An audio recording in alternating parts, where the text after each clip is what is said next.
To win a particular lottery game, a player chooses 4 numbers from 1 to 60.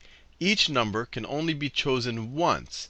If all 4 numbers match the 4 winning numbers, regardless of order, the player wins. What is the probability that the winning numbers are 3, 15, 46, and 49?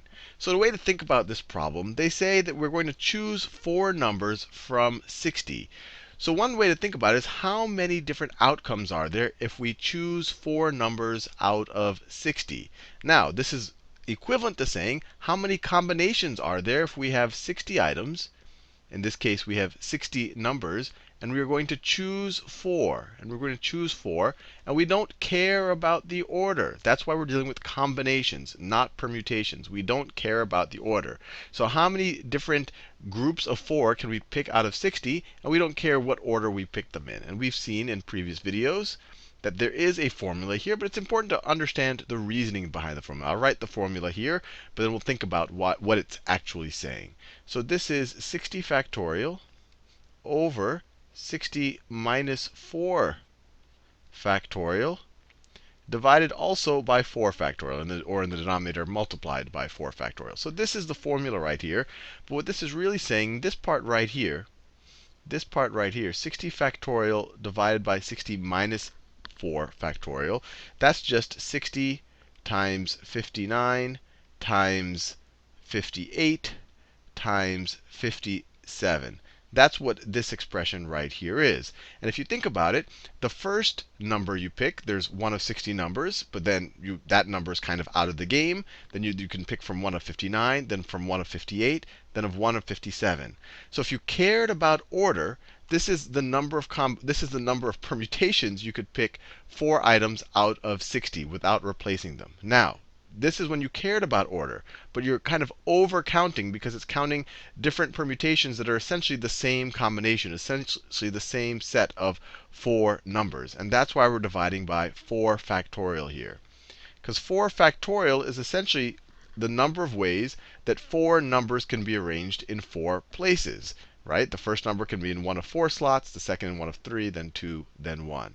That's why you're dividing by 4 factorial. But anyway, let's just evaluate this. This will tell us how many possible outcomes are there for the lottery game. So this is equal to, we already said the blue part is equivalent to 60 times 59 times 58 times 57. And then, so that's literally 60 factorial divided by essentially 56 factorial. And then you have your 4 factorial over here, which is 4 times 3 times 2 times 1. And we could simplify it a little bit just before we break out the calculator. 60 divided by 4 is 15. And then let's see, 15 divided by 3 is 5. 15 divided by 3 is 5. And let's see, we have a 58 divided by 2. 58 divided by 2 is 29. So our answer is going to be 5 times 59 times 29 times 57. Now, this isn't going to be our answer. This is going to be the number of combinations we can get if we choose 4 numbers out of 60 and we don't care about order. So let's take the calculator out now. So we have 5 times 59 times 29 times 57.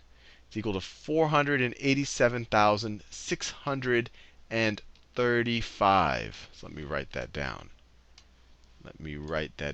That is 487,635 combinations. If you're picking 4 numbers, you're choosing 4 numbers out of 60, or 60 choose 4. Now, the question they say is, what is the probability that the winning numbers are 3, 15, 46, and 49? Well, this is just one particular of the combinations.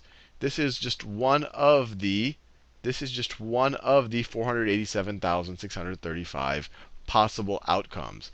So the probability of 3, 15, 46, 49 winning is just equal to, well, this is just one of the outcomes out of 487,635. So that right there is your probability of winning. This is one outcome out of all of the potential outcomes or combinations when you take 60 and you choose 4 from that.